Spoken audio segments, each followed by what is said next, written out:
There's an unwritten rule among night shift workers who drive the lonely highways between towns. If you see someone walking alone after 2 a.m., you don't stop. No matter how desperate they look, no matter how much your conscience screams at you, you keep driving.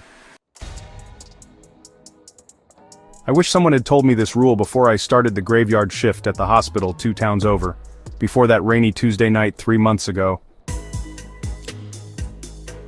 It was 3:17 a.m. when I spotted her, a young woman in a white dress, soaked through, walking barefoot along Route 16.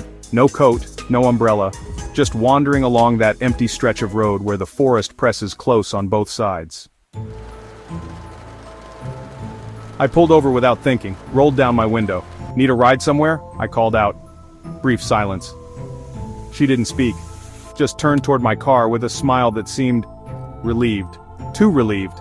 I should have noticed then how her feet didn't splash in the puddles as she approached.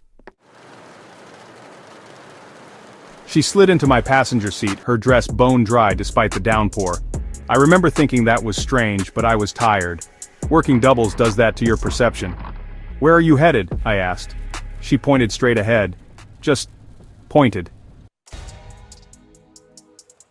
We drove in silence for about 10 minutes. I tried small talk, but she only smiled that same smile. Eventually I gave up and focused on the road. Then she spoke, her voice like static on an old radio.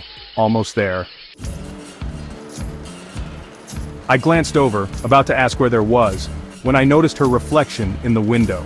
Or rather, the lack of one. The glass showed an empty seat beside me. My hands gripped the wheel so tight my knuckles went white. I kept driving, eyes locked forward, too terrified to look at her again. "Turn here," she whispered, though there was no road to turn onto, just dense forest. "I can't," I managed to say. "There's no road, there used to be."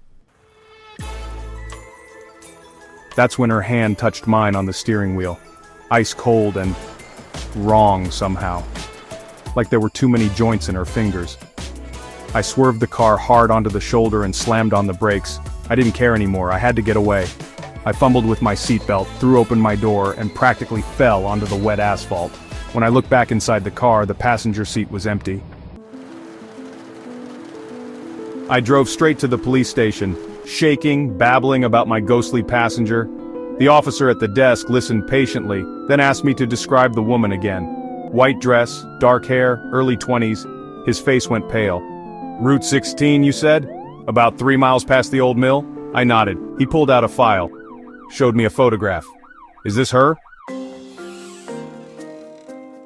It was her. Exactly her. Except the photograph was from 1973. Mariah Ellis, he said quietly. Murdered after her car broke down on Route 16. They never found who did it. Every few years someone comes in here with the same story. They picked her up. She asked them to turn onto a road that isn't there anymore. "What road?" I whispered. "The one that led to her home. She's just trying to get home." I quit the night shift after that. I take the long way around now, adding 40 minutes to my commute just to avoid Route 16. But sometimes, when I'm driving alone at night, I check my rearview mirror more often than necessary.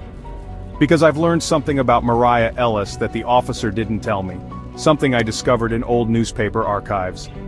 Before she was murdered, Mariah picked up a hitchhiker on that same stretch of road. They never found him either. And sometimes, just sometimes, when I glance in my rearview mirror late at night, I see her sitting in my back seat, still trying to get home, still looking for someone to take her there, and she's not alone anymore.